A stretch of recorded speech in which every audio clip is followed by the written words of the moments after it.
23 past the hour. Breaking news moments ago. The 2024 Republican presidential field doubled with former South Carolina Governor Nikki Haley tweeting this video.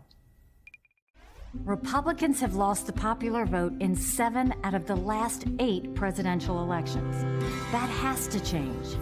Joe Biden's record is abysmal, but that shouldn't come as a surprise.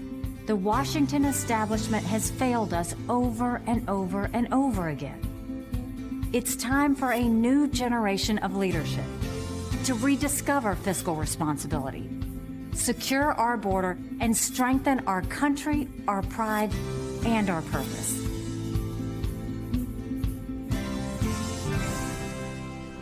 Some people look at America and see vulnerability. The socialist left sees an opportunity to rewrite history. China and Russia are on the march. They all think we can be bullied, kicked around.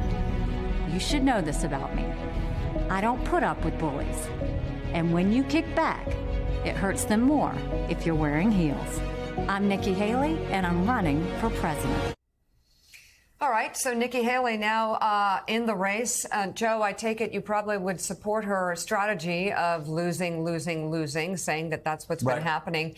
But then when she flips to her criticism of the Biden administration, it seems a little hollow, given that they've actually done something compared to Republicans. Well, I mean, just on that point, and none of that will matter, of course, to Republicans in a primary because they want people who are going to push back against Joe Biden. But what rings hollow, well, first of all, Biden is the one pushing back on Russia with the help of Republicans, especially in the Senate, and Democrats in the Senate. It's bipartisan, and God bless Republicans for working with Joe Biden and Democrats in the Senate and a good number in the House to push back on Russia on the march. But the problem here is, Willie, she talks about being tough, but we've all seen the flip-flops. Yeah. We've all seen her cowering to Donald Trump. I don't want to be mean. He's the last person in the world that you should cower to. But she's cowered to him. 1 minute, the next minute, she said, "Oh, we're done with him." Like so many Republicans. We're past. Then, when she thinks it's time to cower to him, she'll cower again.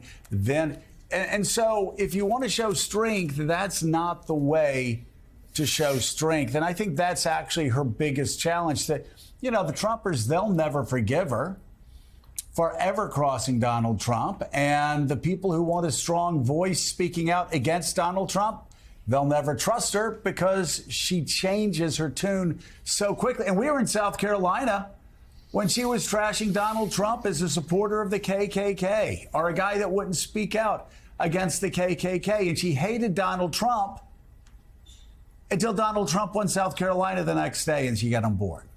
Yeah, and that famous Politico piece that Tim Alberta wrote where she said, he's led us down this path. We can't follow Donald Trump any further. This was right after January 6th. And then later, when it was asked, would she run if Donald Trump runs, she said, no, I would not run. Well, here she is. She's running for president. An announcement that was supposed to come yesterday. That news was supposed to come tomorrow. The news was leaked out. And so they popped that video out this morning. But Jen, an interesting line there at the end where she says, I don't put up with bullies. She was talking about Russia and China, but also perhaps signaling to Donald Trump. The question will be, and a question for anybody who gets in this race, how do you confront a guy who you've followed around for the last 7 years and who led this country to where we are? Yeah, and veiled threats or, veiled insults are not going to move a Republican primary vote. It's ridiculous. It's like there's the veiled insult of having lost 7 out of the last 8 presidential elections. That's a hit at Trump. Talking about standing up to bullies, which, by the way, she definitely has not done. That is supposed to be an insult about Trump. And, it's 8 years now. It's 2023. This started in 2015, and Republican opponents to Trump tried to make that the veiled insult. And, it doesn't work. And I'm just so offended by the high heel thing at the end. It's like a bad Virginia Slims ad. Yeah, we've come a long way, baby. You got to be, I noticed that. I thought you might. I wasn't going to say anything, but go ahead. Donnie, we've talked about Trump's strength is strength, right? He plays that strength card. I'm the tough guy. I'm the powerful guy. I'll stand everybody down. Of course, it's all false bravado. It's all, he's just the opposite of it. But people do want that. They want strength. And this is what I just have never understood about the Republican Party. I mean, you only have in some polls 35-40% of Republicans supporting Donald Trump. That means there's 60% of Republicans that don't want Donald Trump. And can any Republican go in and lead by trashing Donald Trump? No. But you can be tough about it. You can say, you know what, let's just not talk about Donald Trump. He won in 2016, God bless him. The Supreme Court, look where the Supreme Court is. Republicans, they like that, so talk about that if you want to. But come on, man, I just like winning. I'm a Republican, I just like winning. This guy lost for us in 2017, 2018, 2019, 2020, 2021, 2022. He's going to lose in 2024. Come on. Any baseball team, any football team, any corporation, any church that was on a 7-year losing streak would thank their coach, give them a gold watch if they won a championship, and get them out.